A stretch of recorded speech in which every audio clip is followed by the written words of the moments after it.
Just because you are alone does not mean you are wrong. This is a word for someone.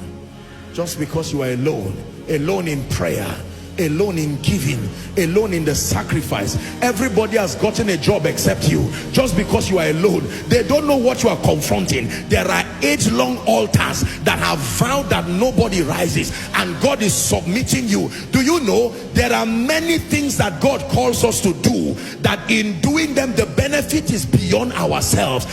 You are looking through the loins of prophecy and you are seeing your children and your children's children, and He's saying, for their sake go on the fast. For their sake, build capacity.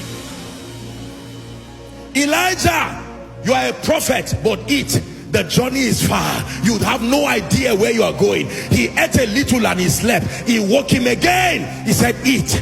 It means pray. It means study. It means get knowledge. It means build the relationships now. You don't know how far you are going.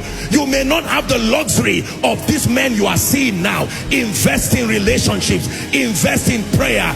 A time will come, the demand of the nations upon you. You will not even have time to stretch as much as you used to. You will drink from the residue of your investment.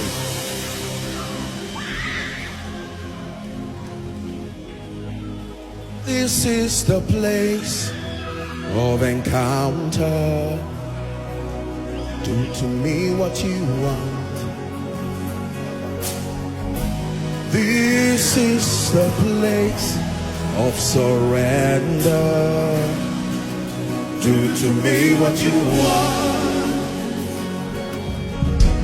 This is the place where my life is changed. Listen, I will share with you something to bless your heart. Do you know how I finally settled here in Abuja?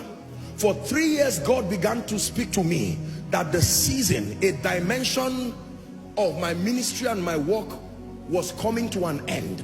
And for 3 years, I didn't know whether it was Abuja, whether it was I just kept praying. That dissatisfaction. I loved Zaria with all my heart. I was used to that. I mean, people were coming literally from all over the world.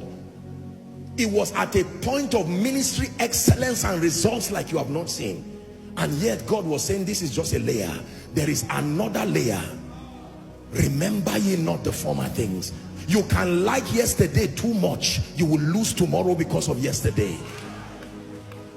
Listen, I returned back from, I think, South Africa, had a meeting in Lagos. COVID was just about to start. Now, Abuja has always been second home, but not for ministry.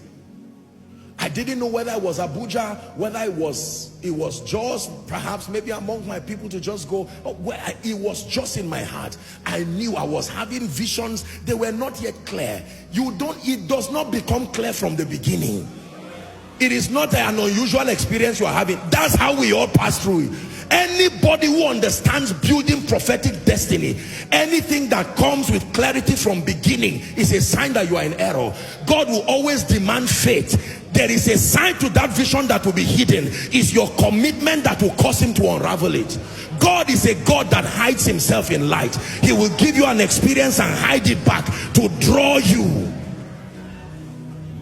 Moses, he sees a bush that is burning but not consumed, and yet it does not have any sound. And then he says, I will turn aside and see this great sight. And when God saw that he now turned aside, he said, Moses, take off your shoes. It's not about the burning bush. There is more, but I needed to use it to get your attention. Hallelujah. Please play the strings for me.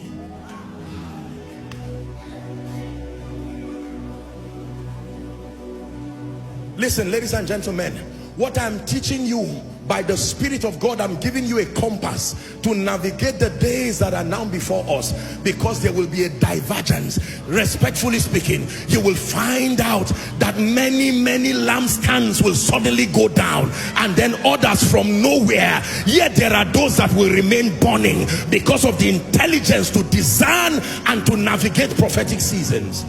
Just because you were greatly demanded of and for yesterday does not mean the demand will remain tomorrow. The sustainability of impact in the kingdom is predicated upon your ability to discern seasons. He made lights, and those lights were for seasons and for years.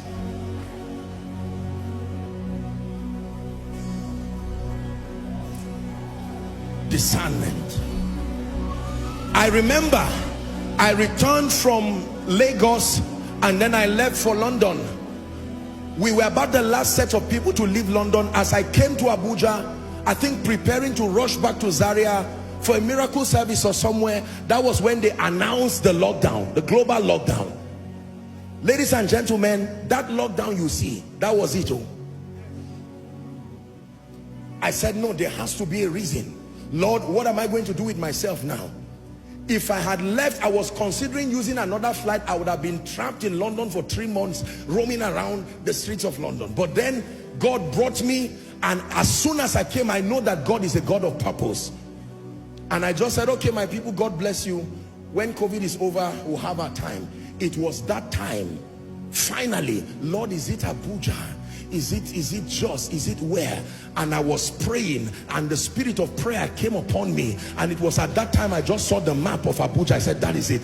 The Lord instructed me to buy the map of Abuja, the map of Nigeria, the map of Africa, and the map of the world. I got these 4 maps, and I was praying like a madman. Do you have the discernment and the flexibility to receive the prophetic blueprint for the next level? Which venue would be used? That one is another story. Where the people will come from, that is another